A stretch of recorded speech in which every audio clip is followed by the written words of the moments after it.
Bonjour à tous les amis, bienvenue dans cette nouvelle vidéo. Ouais, ça fait un petit moment qu'on s'est pas vu. Je vais faire une vidéo sur mon 100 FLR avec les modifications. Donc je t'avouerai que j'ai commencé la vidéo, mais c'est parti relativement en couille. J'ai passé énormément de temps, la vidéo c'était du n'importe quoi, donc j'ai dit stop.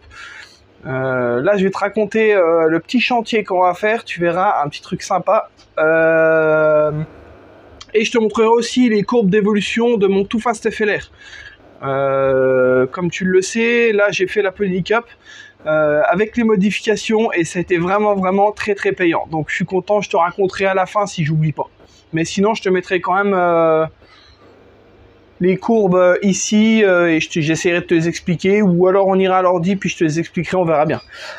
Comme tu vois, j'ai sorti la Tunnel Stachys devant la maison là parce que vraiment le soleil il tape à fond, sale temps pour les gros. Hein. Donc aujourd'hui, alors qu'est-ce qu'on va faire? Il y a un collègue qui m'a contacté, il roule en Belgique, enfin c'est un Belge, il roule en Belgique. Il a une Derby, tu verras, je te la présenterai après, une Derby modifiée, rabaissée, fourche de GPR, amortisseur de pit bike, slick, franchement une chouette machine. Hyper simple, mais vraiment, elle est belle.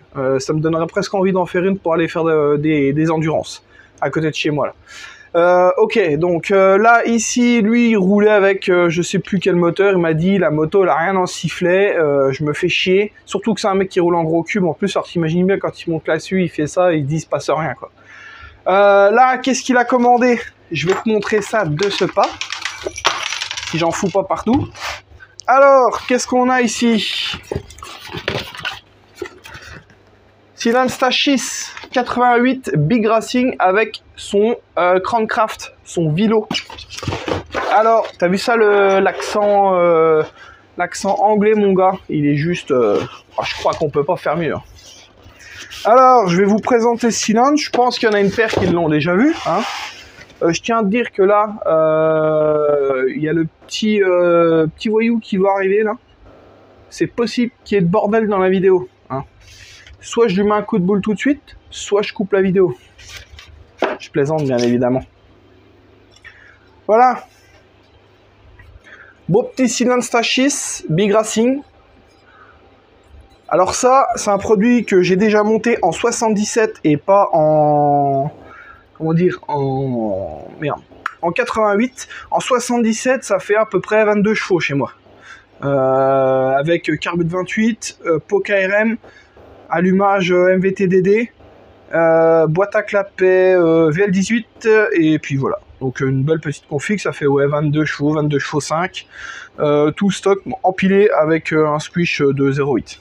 C'est pour te donner une estimation. Ici, celui-ci, je vais pas le passer tout de suite, je vais pas le passer stock et ensuite le préparer parce que j'ai par manque de temps. Mais j'avais déjà fait un autre 77 Stachys qui faisait, je te disais 22 chevaux à peu près, et je l'avais préparé, on est arrivé à 25 chevaux 9, un truc comme ça. Donc c'était vraiment pas mal avec un 55 de couple, je crois. Sur mon banc. Bon, ici donc il a le cylindre Stachys avec sa culasse, son machin, son bidule. Hein, tu vois bien. Si tu le sais pas, c'est un diamètre 50 et une course 40, je sais plus. Course 45. Donc là, c'est vraiment un bon produit. Moi, ça c'est des cylindres pas chers, fiables et franchement, ça braise. Donc là en 88, ça doit être sympa, il y a 10 cc de plus, enfin 11. On va voir ce que ça donne, hein, mais je pense que ça doit être tout à fait honorable. Ici, le vilebrequin Stachys qui va avec. Je le déballe devant toi, tu vois, je l'ai même pas déballé. Voilà. Une belle pièce aussi. Avec les petites étoiles Stachys sur la bielle là, trop fan. On voit qu'il y a eu quand même un beau travail sur l'équilibrage. Hein. Avec un maneton troué. Tu vois ou pas? On voit? Ah, il est troué celui-là. Ouais. Maneton troué. Ça, c'est pour quand tu sais, quand tu veux serrer l'allumage, tu fous un tournevis dans le maneton là et puis tu serres l'allumage. Ça fait un bloc piston quoi. Je raconte des conneries. Bon, allez. En tout cas, ça fait qualité. Je vois qu'il y a une cage aiguë en argent dedans. Pied et tête de bielle. Une belle lubrification sur le haut de la bielle. Non, c'est pas mal. Alors ce que ça donne là, on va avoir un ensemble Stachys. Lui, il a pris un Poké RM aussi. Il a une boîte à clapet PVL 18, carbe de 28 aussi. Et aussi, ce qui est cool, c'est que tu vois, il a un allumage PVL, mais à avance fixe. Alors moi, je sais déjà la différence qu'il y a entre l'avance fixe et l'avance variable. Mais on va le faire ensemble au banc, le test. Tu vas voir, c'est hyper étonnant. Donc on va le monter comme ça, on va la passer, et puis après on va mettre un CDI et une bobine Stachys. Donc voilà, bon en fait la moto elle va être quasiment full Stachys, je sais pas, je crois qu'il y a la boîte d'origine dedans, il y a une pipe top performance du Seigneur, et puis voilà. Donc le chantier là-dessus c'est, on va reprendre les carters, on va aller voir les carters tout de suite, ils ont déjà été faits pour un autre cylindre, c'est pas ma façon de préparer mais c'est pas dégueulasse. Donc là, je vais aller te présenter vite fait le carter, rien d'exceptionnel. Hein. Et puis après, moi, je vais rouvrir le moteur, refaire les usinages qu'il y a à faire, réaligner le cylindre, faire les carters comme j'aime bien. J'aurais bien aimé mettre une V-Force dessus, mais il n'en a pas. Donc tant pis. La VL18, ceci dit, fonctionne quand même bien. Mais voilà. Lui, c'est pour vraiment faire des ronds, se faire plaisir, et puis mettre des coups de braise à Spa-Francorchamps. Tu sais, sur le grand circuit à 200 dans la ligne droite avec la Derby. Non, sur le petit circuit à côté. Allez, c'est parti, je te montre les carters, j'arrête de raconter ma vie parce que ça va te saouler. Allez, à tout de suite. Bon, bah voilà, tu vois, les carters, bon, ils ont été faits, franchement, c'est pas dégueu. Hein. Donc dedans, il y a un Vilo, je sais pas trop quoi, de toute façon, il est mort. Et voilà, donc nous, on va reprendre tout ça. Oh, excuse-moi, j'étais pas centré. Donc nous, on va reprendre tout ça, on va bien nettoyer le plan de joint parce que là, il est dégueulasse. Et puis voilà. Tiens, regarde le petit chantier là aussi. Bon, ça, je te le mettrai pas en vidéo, je sais pas si ça va t'intéresser. 250 SXF de 2016. Le jeune, il l'a acheté, il a roulé avec. Elle s'est mise à plus démarrer. Si j'y pense, je te mettrai la petite vidéo de la chaîne de distribution, je crois que t'es pas prêt. Les mecs, ils ont changé le piston, le vilebrequin, ils ont pas fait la chaîne de distri. Un string la chaîne de distri tellement elle est détendue. Franchement, abusé quoi. Donc bah tu vois, il y en a partout, hein, regarde. Là sur l'établi, là il y a le moteur démonté complet. Tu vois, juste pour démonter ça, regarde. Juste pour démonter le haut moteur là, avec les périphériques autour, j'ai mis une journée. Je te laisse imaginer le temps que je vais mettre pour remonter. Après. En plus, ici là, ils avaient mis du Loctite très très fort. Bon, il faut mettre du Loctite d'origine. Mais eux, ils avaient foutu du verre. J'ai desserré l'écrou. Il est parti. Il a pété d'un coup l'écrou. Il est parti en morceaux. Franchement, abusé. Ah voilà. En tout cas, c'est quand même une belle machine. Hein. Je pense que celle-ci, je vais quand même aller. D'habitude, j'essaye pas les machines sur la route. Mais celle-ci, quand elle sera faite, je pense que je vais aller l'essayer. Allez, c'est parti. Moi, j'ouvre les carters et après, on fait le point ensemble. Bon, bah comme tu le vois, je m'y attendais un peu. Donc il y a un côté ici, là, qui est un peu plus gros que le cylindre. Bon, en somme, c'est pas très grave. Hein. Donc moi, là, je vais aller vraiment gratter le bord, là, des deux côtés. Ici, là, c'est plus gros que le cylindre aussi, pardon. Bon, c'est pas super grave. Hein. Et puis surtout, je vais aller refaire la forme du conduit, là, qui me plaît pas. Et puis je vais aller ouvrir là. Moi j'aime bien ouvrir ici. Là. Donc c'est parti, je vais aller faire le job et puis je te reprends après, je te montrerai tout ça. Bon ça y est, moi j'ai fait un premier côté. Voilà. Tu vois. Avec un galve dans le transfert sur le côté là. Tiens, je vais te montrer un petit truc. Je sais pas si tu le sais ou pas. Bouge pas. Je prends le vilebrequin. Je le mets dedans. En fait, quand tu fais des carters, arrange-toi. Tu te traces au crayon le tour de la masse là. Regarde. Tu traces bien au crayon le tour de la masse pour suivre le flux de la masse. C'est hyper important. C'est pour ça que quand je vois des carters, moi ici fermés, complètement type tirelire, Pour moi, c'est complètement hors sujet. Alors tu vas me dire, ouais, il y a ça dans les cartes et ça marche. Mais dans les kartings, quand il y a des admissions, pas tous, mais la 3/4 du temps, quand ici c'est bouché, c'est parce que la boîte à clapet est devant et du coup ça tourne en sens inverse. C'est pour éviter les perturbations du clapet. Tu vois, quand les cylindres sont à l'envers. Mais là, pour moi, ça, c'est le top du top. Voilà. Enfin, c'est le top du top. Pas ce que je fais, hein, mais je veux dire, faire les carters comme ça, pour moi, c'est top. Ça te favorise énormément le balayage dans le cylindre. Donc, voilà. Bon, ça y est, j'ai fini les carters. Ça donne quand même une belle chose, hein. Donc là, j'ai mis des goujons neufs. Voilà. Je te montre ça de plus près. Je suis content. C'est assez propre. Et ça va faire le taf. Donc c'est parti. Là j'ai un kit de roulement de boîte complet neuf à mettre. Et puis après je ferme le vilo. Une fois que j'ai refermé le vilo, tu vois, tout est là, tout est rangé dans des boîtes propres. Une fois que j'ai refermé le vilo avec le carter, etc., et ben on fera les prises de mesure et puis je te dirai un petit peu ce que je vais faire. Par contre, tu vois ici, il n'y a pas d'arbre d'équilibrage. C'est pas un carter de GPR. Bon. Il y aura de la vibration, j'espère qu'il n'y aura pas de casse. Mais voilà. Allez, c'est parti. Je ferme le carter.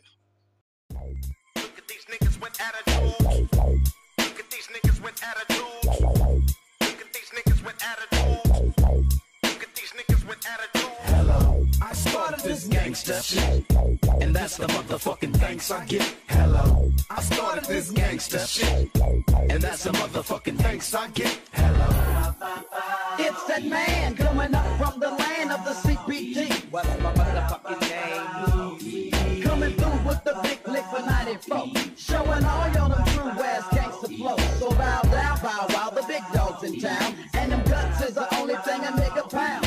Laid back as I blow a fat sack, hitting switches for them bitches, bending corners in a Cadillac. So they can ride on the roofless side with the E to the A-C-Y. That nigga making more off your hits than you do. You fools need to recognize this truth when I roll through. Try to speak up on the OG, nigga, you don't know me. Raise up off these nuts, little wannabe, cause I build caps if need be. And ain't nothing you gon' bring gon' see me. I'm just here to let you niggas know.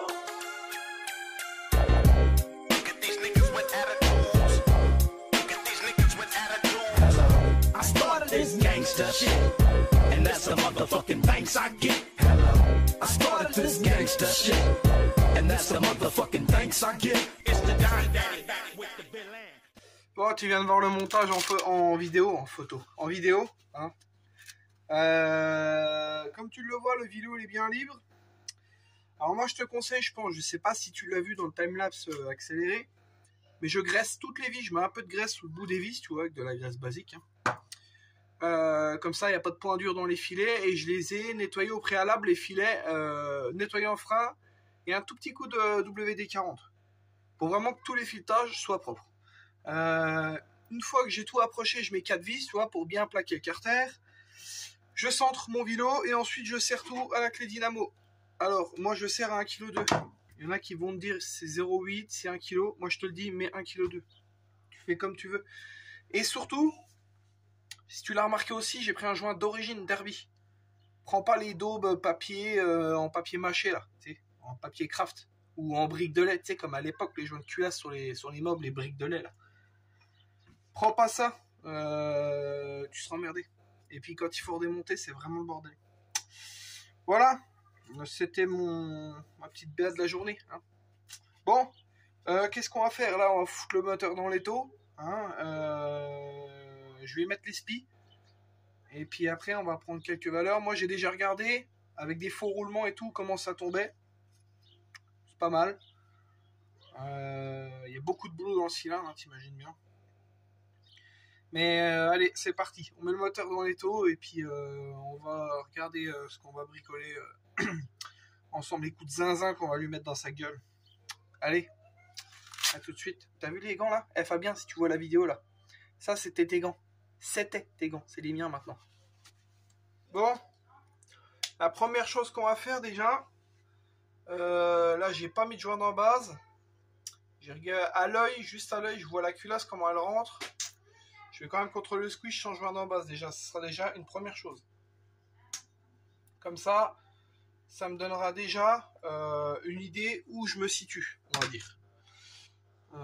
De toute façon, je pense que je vais reprendre le dessous du cylindre ou... enfin, bon, bref, je vais voir. Allez, c'est parti. Moi, je prends le squish. Je regarde ce qui se passe. Après, on prend les diags. Et puis, je te dis ce qu'il en est. On a 0,38. Alors, on a 0,38 maintenant. On va contrôler la distribution qu'il y a dedans. Donc, ce que j'aimerais bien avoir sur ce moteur-là, c'est avoir un truc coupleux. Donc vraiment, de toute façon, sur les machines à boîte, moi, je conseille vivement de ne pas monter vraiment haut en diagramme. C'est pas comme une variation où tu peux caler ton régime moteur à une varière. Là, à chaque fois que tu vas passer des rapports, il faut que la moto, elle tracte. Si elle doit descendre de 5000 tours pour qu'ensuite remonter, tu vois, ça vaut pas le coup. Sachant qu'en plus, là, on a un pot KRM, c'est un pot qui est vraiment axé. Enfin, je veux dire, ça prend du régime à crever, quoi. Donc, si j'arrive à avoir des diagrammes à 195, ce serait pas mal. 134, 195, voire même 135, réduire vachement l'écart, tu vois, pour avoir un truc coupleux. Et ensuite, l'allonge se fera avec le pot. On va voir, allez, je contrôle. Allez, comme à mon habitude, la petite cale. Je me calera 0.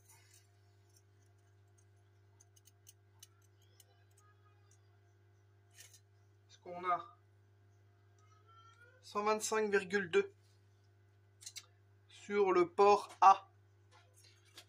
On va prendre l'échappement maintenant. Alors, je prends l'échappement, là il est relativement plat, sauf sur les extérieurs. Mais je le prends au plus haut en fait.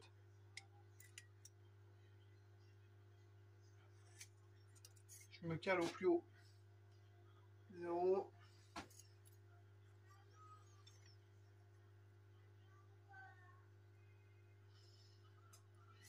Hop. 192,1. Bon, c'est vraiment pas mal. Bon, il n'y a pas de joint en base. On a 0,40 de squish et on n'a pas de joint en base. Ce qui serait intéressant, sachant qu'en plus eux ils nous ont livré un joint d'en base assez gros, un joint d'en base de 0,40. Donc ça fait que ça nous fera un squish de 0,80 en fait. Moi j'aimerais bien avoir ouais, peut-être pourquoi pas 0,80, 0,7 ou 0,8. Allez, 0,7 ce serait bien. 0,60. Entre 0,7 et 0,8 ça m'irait bien. Avec un petit 15 de taux, ce serait cool.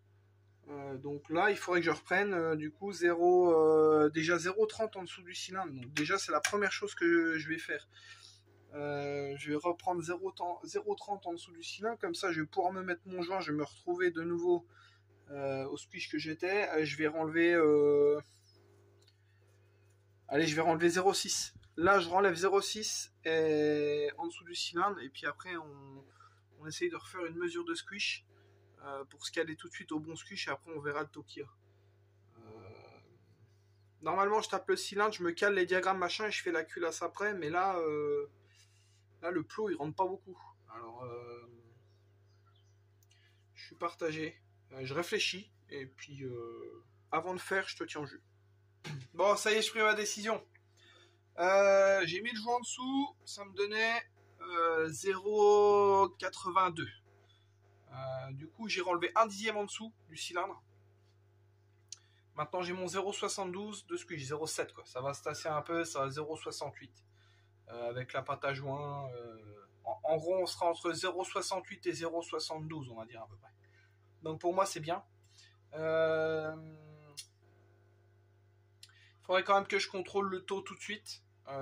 Savoir si on est dans les clous déjà avec la culasse. Bon, franchement il y a l'air d'avoir quand même du volume. Je vais quand même contrôler vite fait le taux pour voir si je suis à l'ouest ou si je peux partir dans cette direction, ou alors pour voir si je suis à l'ouest. Si je suis bon, tant mieux. Si je suis pas bon, bon, on ira retaper dans le dôme. Je préférais que ce soit dans ce sens-là, que je puisse aller retaper dans le dôme que d'avoir un truc qui comprime à 13, quoi. Franchement, ça me ferait chier. Donc, bah, je vais voir. Bon, bah, c'est la merde. Je m'apprêtais à fermer. Je contrôle le taux. 0,7 de squish, 12 de taux. C'est bien pour du all day, tu vois. Mais si on veut un truc qui marche, ça va pas aller. Donc, tu vois, j'ai pas énormément de marge. Enfin, j'ai pas du tout de marge sur le plot, là. Il rentre de 0,8 mm. Je veux pas aller retaper dedans parce qu'après, on va être dans des trucs où le plot rentrera plus, ce sera plus centré, etc. Chance pour moi, je dis tiens, je m'étais commandé un 77 pour mon proto. Et je me dis tiens, peut-être que la QAS est différente. Oui, effectivement, elle est différente, c'est la chance. Le plot, il ressortait à mort. Donc, tu vois, là, je me suis mis donc au même squish, 0,7. Par contre, là, j'ai plus de volume. Il va falloir que j'aille taper dedans, mais c'est pas grave. Donc là, il faut que j'aille taper 3 mm en profondeur. Donc, je ferai une cale de bougie, c'est pas grave. Et puis après, ben, je vais aller remettre ma section ici de dôme de 33 comme d'origine. Donc, il me faut 33 de section en large. Enfin, je vais déjà mettre en ma profondeur, je vais recontrôler et après on verra. Donc, allez, c'est parti. Bon, je vais te montrer un petit truc là, tu vois. Bon, là, je viens de modifier un petit peu la chambre. Pour voir de combien j'ai enlevé, tu vois, normalement, j'enlève 2,5 à mon volume. Mais là, j'ai plus 2,5, tu vois. Donc là, ce que je fais, c'est je mets de la graisse ici. D'accord. Hop. J'en mets quand même pas mal. Hein. Ok. Et ensuite, je viens le mettre sur un truc très très plat. Un bout d'allure rectifié. Je prends un bout d'allure rectifié et ensuite, je reprends ma graduation que j'ai remis à 0. Tu vois bien, tu comprends quoi. Et ensuite, je prends ma mesure.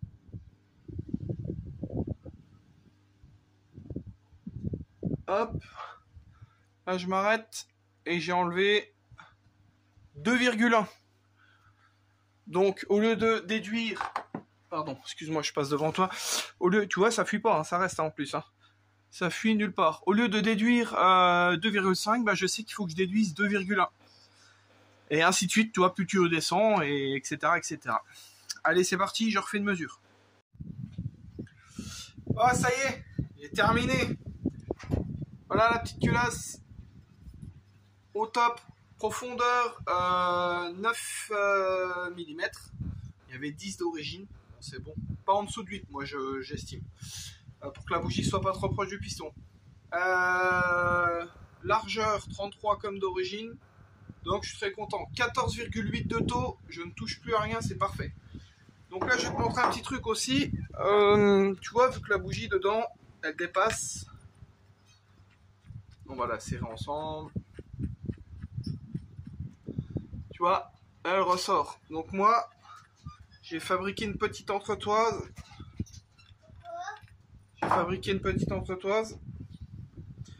Tu vois, hop. Et derrière, ici, donc il y aura le joint de bougie et derrière, il y aura un joint torique. Tu vois, il est bloqué dans le logement. Comme ça, quand il voudra changer sa bougie, il n'y aura pas de souci. Donc, tu mets ta bougie. Hop. J'ai fait le diamètre du... Comment dire? Attends, je vais chercher la clé de 21, tu m'excuses. J'ai fait le diamètre du haut de la culasse. Et voilà. La bougie, elle est parfaite dedans. C'est cool. Comme ça, il aura plus à enlever. Ce que j'ai fait avec le petit joint torique là, j'ai mis un petit peu de pâte à joint dedans. Comme ça, quand il enlèvera la bougie, bah, ça restera collé. Je voulais faire un usinage pour rentrer la cale dedans, tout, mais ça aurait été trop le bordel. Voilà. Ça, c'est nickel. Je sais que ça fuira pas. Voilà, voilà. Allez, c'est parti, je remonte. Et puis, bah, on fera le point ensemble de ce que j'ai fait dessus. Bon, bah voilà, hein, les gars. J'ai terminé le cylindre. Donc, alors, je vais te le présenter. Donc l'échappement, je l'ai mis à 195 degrés.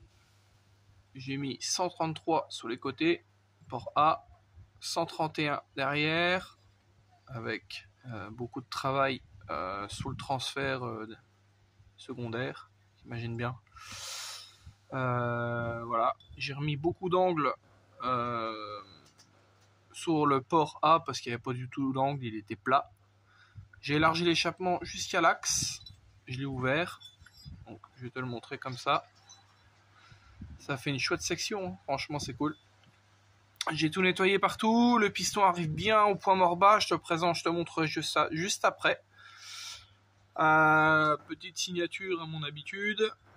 Le conduit d'échappement en lui-même, il était à 28, je l'ai ouvert à 30 parce que j'estimais que c'était pas assez. Alors on peut, sachant que c'est un 88 cc, on peut pas trop l'ouvrir non plus parce qu'il n'y a pas trop de place, mais ouais, c'est déjà très bien, hein. Franchement ça fait déjà une belle patate, hein. Donc voilà, maintenant il n'y a plus qu'à remonter. 0,7 de squish, comme je te l'ai dit, tu vois, j'ai tout nettoyé partout. Hop, voilà, c'est propre. Ici j'ai coupé les jupes derrière pour les dégager, dégager l'admission. Et voilà, bon, je vais aller te présenter le cylindre dedans comme il est, avec au point mort bas, comme ça tu vas voir un petit peu comment ça tombe. C'est cool. Voilà les gars. Donc là je te présente, tu vois là je suis bien au point mort bas, c'est parfait. On voit bien le travail dans les conduits, hein. Il y a eu énormément de boulot franchement, mais bon c'est un taf que j'aime, donc je vais pas me plaindre. Allez on fait le tour, hop, le port B, le port A, l'échappement qui est bien un rat aussi lui, hop, excuse-moi. Je te fais le tour de l'autre côté. J'ai zoomé, hein, donc c'est un peu la merde, hein, tu m'excuseras. Voilà. Voilà, tout le taf, l'échappement, etc., etc. Bon bah voilà, le moteur il est terminé. Là, comme tu vois, j'ai eu chaud à mort, il fait 43 dans le garage là. 43 degrés, franchement c'est abusé. Mais bon, quand faut y aller, faut y aller. En tout cas, merci à tous d'avoir regardé cette vidéo. C'était un bon petit chantier. Franchement, je kiffe à mort faire ce genre de chantier, partir des cylindres, on va dire all day, et ensuite essayer d'en faire quelque chose de, si je peux dire ça comme ça, de compétition. On verra ce que ça donne, j'en sais rien. Ah, t'as vu le toutou derrière là, il est fin énervé là. On verra ce que ça donne, j'en sais rien. J'espère que ça marche. En tout cas, moi, j'ai fait tout ce que je pouvais dedans, ce que je pense qui fonctionne. Donc, on verra bien. Passez à tous une très agréable soirée. Et de toute façon, on se verra prochain épisode. On se voit pour la mettre au banc. Donc là, comme je te dis, j'attends quelques pièces. Et puis après, on la met, je remets le moteur dans le cadre et on la fout au banc. Ciao à tous, bonne soirée. Mangez bien, dormez bien, faites la fête sans trop abuser. Ciao!